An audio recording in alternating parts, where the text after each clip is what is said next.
Nous posons une ligne rouge. Cependant, le pass sanitaire ne pourra jamais concerner les activités de la vie quotidienne. Le pass sanitaire s'appliquera dans les cafés, les restaurants.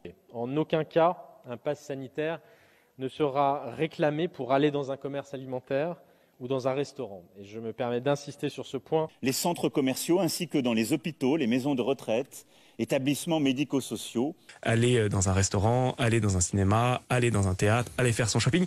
On n'utilisera pas le pass sanitaire pour cela, c'est sûr. Mais aussi dans les avions, trains et cars pour les longs trajets. Pour les personnels soignants et non soignants, des hôpitaux, des cliniques, des maisons de retraite, des établissements pour personnes en situation de handicap, la vaccination sera rendue obligatoire sans attendre. Je ne rendrai pas la vaccination obligatoire. En fonction de l'évolution de la situation, nous devrons sans doute nous poser la question de la vaccination obligatoire pour tous les Français. C'est pour cela aussi que nous devrons engager, dès que les conditions sanitaires seront réunies, la réforme des retraites. Dans les 5 ans à venir, moi je ne propose pas de décaler l'âge de départ à la retraite. Est-ce qu'il faut reculer l'âge légal qui est aujourd'hui à 62 ans? Je me suis engagé à ne pas le faire. C'est quand même mieux, sur un sujet aussi important, de faire ce qu'on a dit.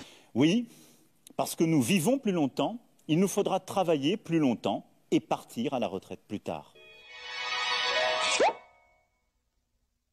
J'ai toujours tenu un langage de vérité.